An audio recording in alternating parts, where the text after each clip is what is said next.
Your support helps us bring you programs you love. Go to wyomingpbs.org, click on Support, and become a sustaining member or an annual member. It's easy and secure. Thank you.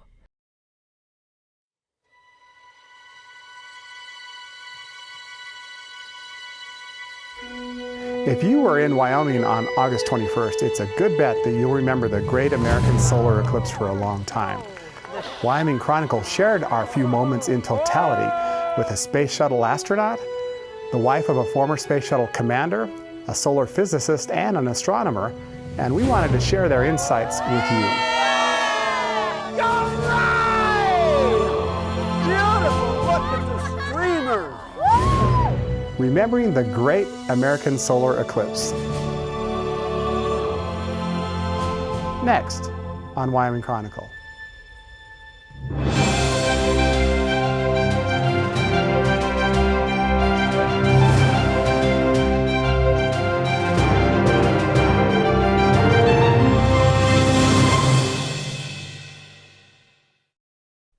Funding for this program was provided in part by the Wyoming Public Television Endowment and viewers like you. Boy, we're getting close, folks. Yeah. We are getting close.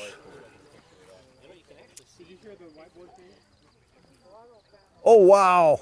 Little fingernail. It's a beautiful crescent. I mean, it's, yeah, it is. the sun is so nearly the same diameter as the Earth, it makes a beautiful crescent. Wow. 10 minutes. It's almost over.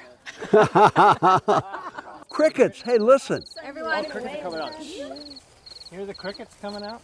Oh, the crickets have been out actually. Somebody should have brought a rooster. Yeah. So when it comes out, because they think it's morning. You know? yeah. We could hear some. Hey, look, we're almost out of the clouds. I know, that's what's so amazing. Oh boy, this is gonna be so good.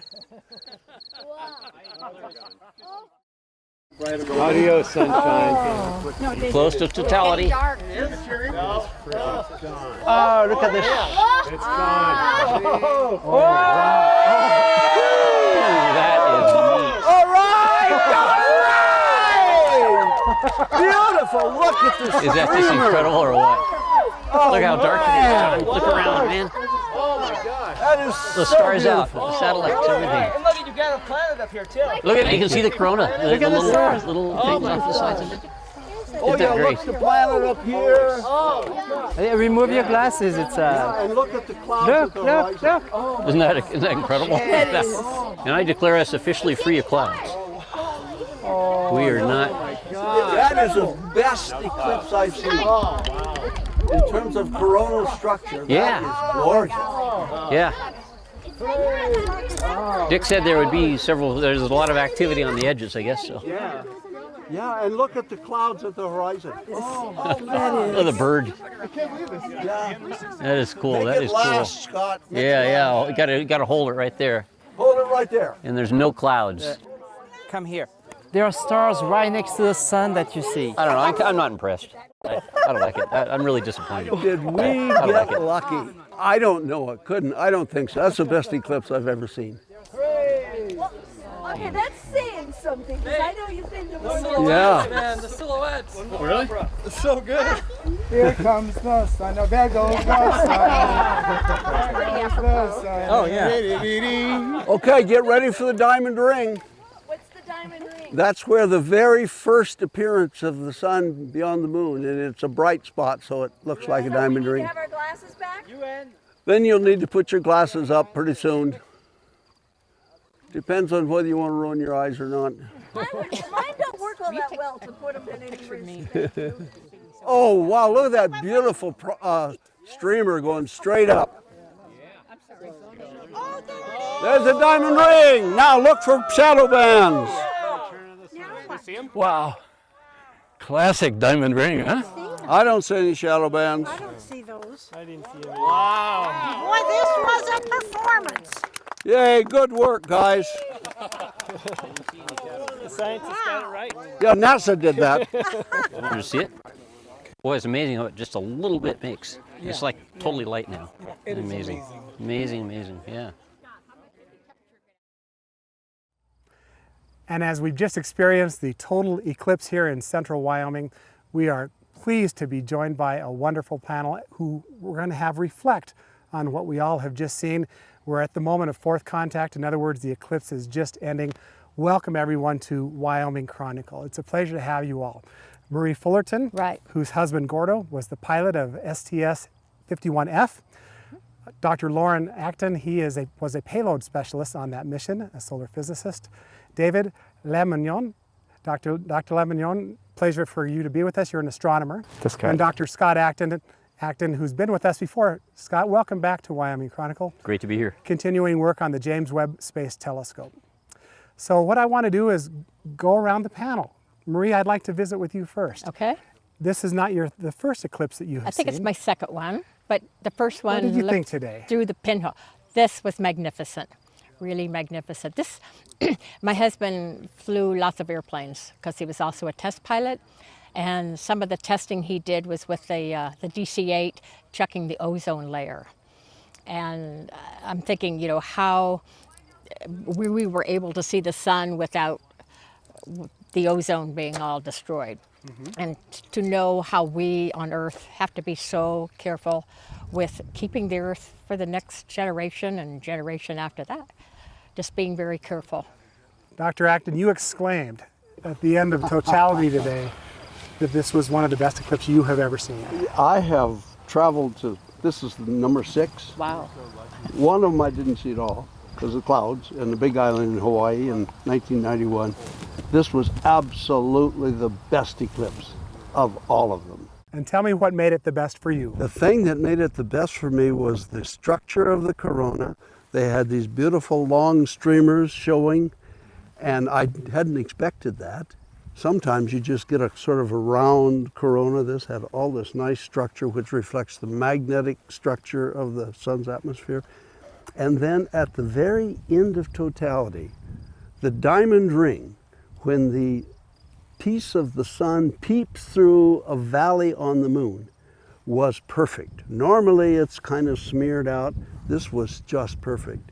So the whole thing, and doing it in Wyoming, which is really special. I live in Montana, but I've lived a lot of time in Riverton. I'm an honorary member of the fire department because I took a patch into space and brought it back. So this was a really good eclipse. Well, this first I was invited by Scott here, and so it was great to meet people. That's wonderful. I think it's a wonderful crew, and it was great to be here. And then about the eclipse itself, I mean the same thing. I saw it in '99 in Europe. I don't remember it. I don't remember the diamond like we saw it today. I mean, of course, it's hard because you know it's like it lasts 2 minutes, right? So it's really a glimpse, and you have to capture and then remember all these images and with all these emissions that are going through. But yes, I agree with you. The streamers were really wonderful. I mean, the diamond, and so there was something on the right at 3 hours at the end. There was like a sort of you know pinkish and reddish colors. Yeah, and maybe, prominence. That's right. A solar prominence. So, and so maybe you can explain us what it is exactly. Well, yeah, the prominence is a place where the magnetic fields of the sun have formed a kind of a hammock. And so cooler gases from the lower solar atmosphere are being held in the corona by this magnetic hammock. And it emits red light, pink light. And so we were lucky to have one today. Wow. And they appear usually near the pole of the sun, the bigger ones. But it's just luck that it's there when you're looking. Scott, Oh man, what are you thinking today? Incredible. You know, this is the first total eclipse I've experienced. You think about it, there's always a solar eclipse somewhere, but to have one land on top of you is pretty neat. And to be here with my family, you know, my kids, my wife, aunt and uncle, friends here at the Peck Estate, it was just, in planning this weekend, you could just imagine how many things could have possibly gone wrong with various things and traffic and personalities, but it has just been absolutely perfect. The sun, what I saw in the sun matched the computer models that our friend Dick showed yesterday. It was just spectacular. I will remember this for the rest of my life. And the neat thing was that even though we had high cirrus clouds and we could have seen the eclipse through the clouds, the eclipse was better because at the moment of totality, the sun appeared in clear blue sky. Wasn't that amazing? So good. And I assumed When we that need Scott- it to be Yeah, he clear, it planned on became that. clear. We were pleased that Scott arranged that for us. Yeah, Very, thank very It was good. my pleasure. You know, we were thinking yesterday, should we watch it here? Should we go up to some hills? And then we decide, well, here we have the restroom, we have the beer, we have the friends, and why go someplace? And that was a great addition for me to be around wonderful people while and watching all this. these friends. These were all new people. I knew Lauren and Evelyn, but just meeting all the family and staying at this really neat house, and it was just made it very special, very, very memorable. Marie and Lauren, I want to ask you about the patch that signified the mission, the Space Shuttle mission, Lauren, that you flew on and that your husband Gordo was the pilot on. It's the Space Shuttle heading towards the sun. What's the story behind that patch? Astronauts are really particular when they want their patch designed. This patch was designed, actually physically designed, by a good friend of mine. But we had a big dinner at our house with all the crew, and we thought, what do we want on this? And so there are 19 stars, if you notice that, and each of those, this represents the 19th space flight. And the shuttle was actually looking toward the sun because there were lots of solar things. This was, remember I said it was a 24/7 flight. They had the red team, the blue team, and in fact, a cute thing about that was we decided, you know, Land's End had all these shirts. So you were red team, Yeah, right? I was red team. Yeah, so I still have that shirt. I do too. And the red team that was your shift, right? Yes, That yes. you were on, whether when you were working and when you were not working on the shuttle. Yeah, exactly. Right, yeah. We operated by Houston time, and so my shift was at nighttime at Houston. And so my wife, who was in an apartment there and could see all the downlink video, she stayed up all night, just like I did, to watch. And the blue team was at Houston daytime. And your husband could fill in on either team. Right, so he had Did he have the red two team color had the shirt? red shirts, the blue team had the blue shirts, and my husband's and all my family had the red and blue shirt. Striped So, shirt. yeah, striped, so it was obvious to tell. I want to ask you about a moment on that mission. Yes, That's the only mission that had to abort to orbit. that's right. And because of some potential sensor issues and main engine failures. And I think many Americans may not recall or remember what happened. Well, we had more than our share of drama. On the first launch attempt on July 12, 1985, we got within 3 seconds of launch. 2 of the main engines had started, and then the computer shut everything down. And so we were sitting up there like in being top of a tall pine tree, which was swinging back and forth 6 feet. Feeling the power by Yeah. And I could see that. I thought, I've been to lots of launches, this is not good. So we got off, and the advantage was that we got to go to the post-launch parties. That was great. I think we were the only crew that got to go to the post-launch parties. I remember your comment was that 0G wasn't what it was cut out to be. Well, Not we impressed. spouses are watching it on top of the vertical assembly building. And our kids were, I think, 4th and 6th grade. And we're watching and nothing's happening. It's just going back and forth like that. And my daughter says, Mom, what do I had 350 plus guests. She says, what are we going to tell our guests? I said, tell them there's not going to be a lunch today. But fortunately, we went ahead and had the parties. And we came back 17 days later, and we loaded up, and we had no end of problems. I think we had 4 hours of holds. And we finally, and part of the reason was that it was cloudy in Spain. And the contingency landing site, the first one, is in Spain. And so you can't launch in Florida if there's rain or on the plane in Spain. Yeah. And so finally, with about 10 minutes left, we got off. And it felt so good to be finally going after Right. 7 years of getting ready. And things were cool. The solid rockets burn out in about 2 minutes, and there's a bang, and they separate. And then you're on the liquid fuel engines, which are smooth as electric drive. And so we were just feeling no pain until there was a decrease in thrust. One of our engines had shut down. I remember Gordo calling, Houston, this is Challenger, we've lost number 2 engine. The call came back, Roger, we copy, please stand by. Yeah. Well, it turned out that by dumping 1,000 pounds of maneuvering fuel, we could get into orbit on the remaining 2 engines. So they called back your abort ATO. I didn't know what that meant. I thought ATO was a acronym for a landing site. I thought we were going to be out of there. But ATO means abort to orbit. And so Gordo reached out and he rotated a switch from stop to ATO, pushed a button, reprogrammed the computers, and so we got into orbit, 50 miles low, but we got there. One of the funny things about that, Roy Bridges was the other pilot. And you know, he said, I'm just looking at all these buttons and everything. Everything's going fine at this point. And then all of a sudden is this abort to orbit, and Gordo looks at him, and Roy says, I didn't touch anything. And I want to point out for our viewers, this was the Challenger. Yeah. Yes, it's third last flight. Yeah. And so it flew just 2 more missions. That's right. Yeah. Had one more mission successful, and then Yeah, then a the November mistake. Tragedy. one, yeah, or December, and and then the accident. It made me really angry because it was probably the best of the shuttles. In what regard? It was the best of the shuttles because the very early ones, they made them heavier than they needed to, just to be sure it was strong enough. Then with some experience, the Challenger was made lighter so that you could carry a much heavier scientific payload and land with it. And then shuttles after that were made lighter still. They could carry heavier payloads to orbit, but they weren't strong enough to land with them. So the Challenger filled a nice niche for science.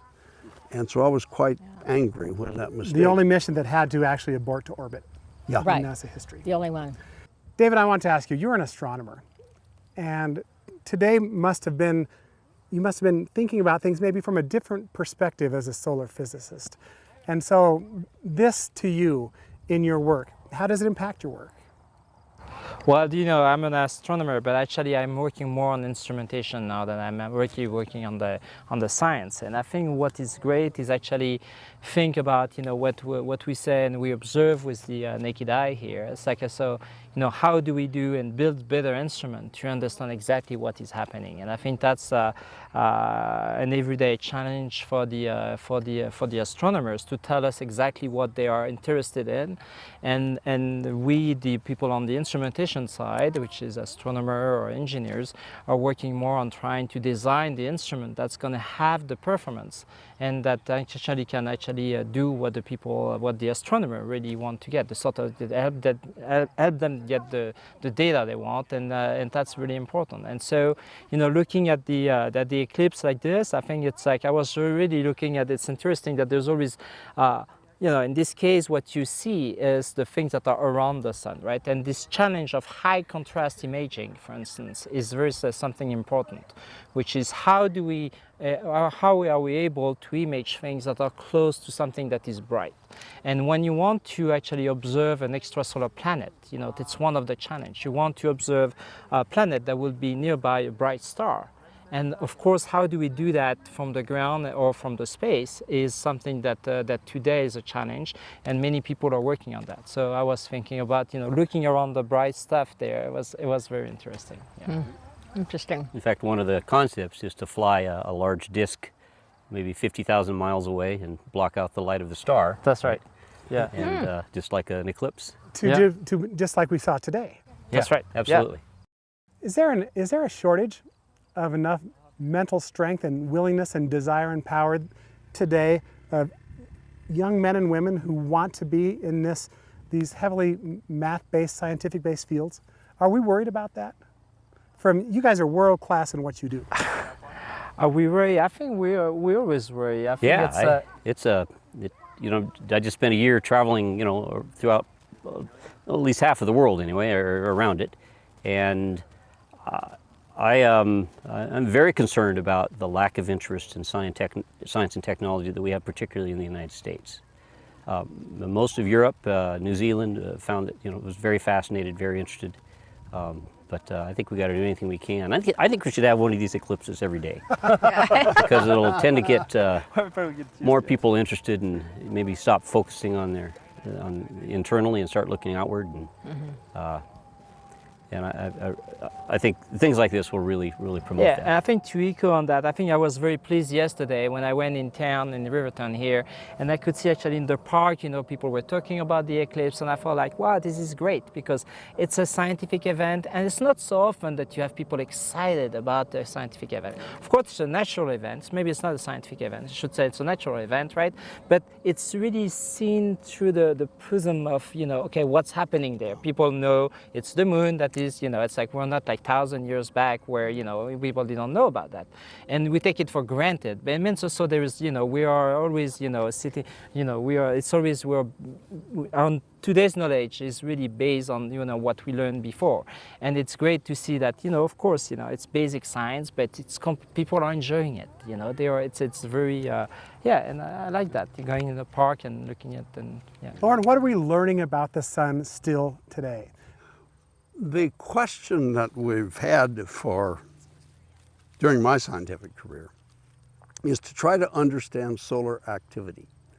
We understand stars remarkably well in terms of their energy generation processes, what goes on at the core and how that varies. Our models are extremely good. But the sun happens to be a magnetic star. The way it rotates, strengthens, generates magnetic fields. Those magnetic fields float to the surface, and when they break through the surface, you make sunspots. And sunspots come and go with an 11-year cycle, so that every 11 years, roughly, give or take, there'll be more sunspots. And those are times when the sun is what we say very active. Namely, it's producing flares, it's throwing material out into space. And this activity is a threat to biological lifestyle, because when those clouds of plasma carrying magnetic fields impact the Earth, they distort our magnetic fields, they induce currents in our electrical distribution systems, and they burn out transformers. And we've had occasions where, I forget the year, Quebec was dark for quite a while following a solar flare because all the transformers burned out. And you don't replace one of these great big transformers in 20 minutes. You've got to buy them from Japan or something. So we want to understand solar activity so that we can take measures to ameliorate damaging impact if something like that's going to happen. And we're making progress. We now know that this is all driven by the solar magnetic field. Solar magnetism is the basis of these outbursts. We still can't do in our computers exactly what the sun does, but we're getting closer. We're getting closer, and it's because of the access to space that's allowed us to put our telescopes up above the distorting atmosphere to see the whole spectrum, not just the part that comes through, that's allowed us to make these gains. And it's such a fun time to be a scientist. Lauren, we have just about a minute left, but I want you to talk about your project that you're working on to get some X-ray imaging available to the public. Oh man, after I got back from the shuttle flight, you got to decide what to do next. NASA came out with an opportunity to put an X-ray telescope on a Japanese solar mission. I was lucky enough to win the competition to build this sucker, and we launched in 1991. And so I took pictures of the corona, because the corona's self-radiation is actually X-rays, because it's over 1 million degrees hot. Wow. So I got a decade-long sequence of movies of the sun, and we've learned so much in detail about the geometry of solar activity, but they're also beautiful. And so I've been working the last year in making this scientific data into a nice video that I can put on YouTube so people can see the sun rotating. And I'm going to have some nice cello music in the background. But hopefully by the end of this year, you will, if you choose, be able to observe 10 years of Wow. solar rotation in 5 minutes with a nice background music. We'll look forward to that. Yes, absolutely. We'll look forward to that. Scott, last time we visited, we were talking about your bike ride that you embarked upon across the world to promote the James Webb Right. Space Telescope, slated for launch in October of 2018. Correct. Where are we at with the project? Well, things are going very, very well. They have shipped the telescope from where it was at in Greenbelt, Maryland, NASA Goddard, to Johnson Space Center. It is in this enormous cryo vacuum chamber at Johnson Space Flight Center. It is, this thing is 7 stories tall. They used to put the lunar landers in there. Astronauts would train in their spacesuits in a complete vacuum. And it is currently at a temperature of about 40 degrees above absolute zero. We say 40 Kelvin. So I think we worked out that was close to 400 degrees below 0 Fahrenheit or something, you know, and that's really cold. You have to button your shirt, you know, for that one. Yeah. And things could not be going better. NASA has asked us specifically not to promote details, so you know, but you know, there are almost no problems at all. I think no one envisioned that this test would go so smoothly as it is. In about the end of September sometime, it'll come out of the chamber, and we'll send it to the prime contractor in Redondo Beach, California, where it will be integrated with the spacecraft, have a little more testing, and then it'll be on its way to South America for insertion into space on the Ariane 5 rocket. Yes, that's right. That's yeah. Thank you very much. Well, that's a European contribution to That's actually right, yeah. perform the It's the launch. most reliable launch vehicle there is. I think they're up to like 80 successful launches in a row, which is unheard of. You know. I think we've just passed the moment of fourth contact. That's right. That's I right. think the eclipse is over. Yes, it is. We can't thank you enough, Marie, Lauren, David, and Scott, for Pleasure. joining us today Totally on my Wyoming pleasure to be Chronicle. with this Thank group you. and to see my best. Well, I want to thank you for being interested in what's going on. PBS is really great. Keep it up. It's our pleasure. Yes. Thank you so much for joining Thank you. us. Thank you.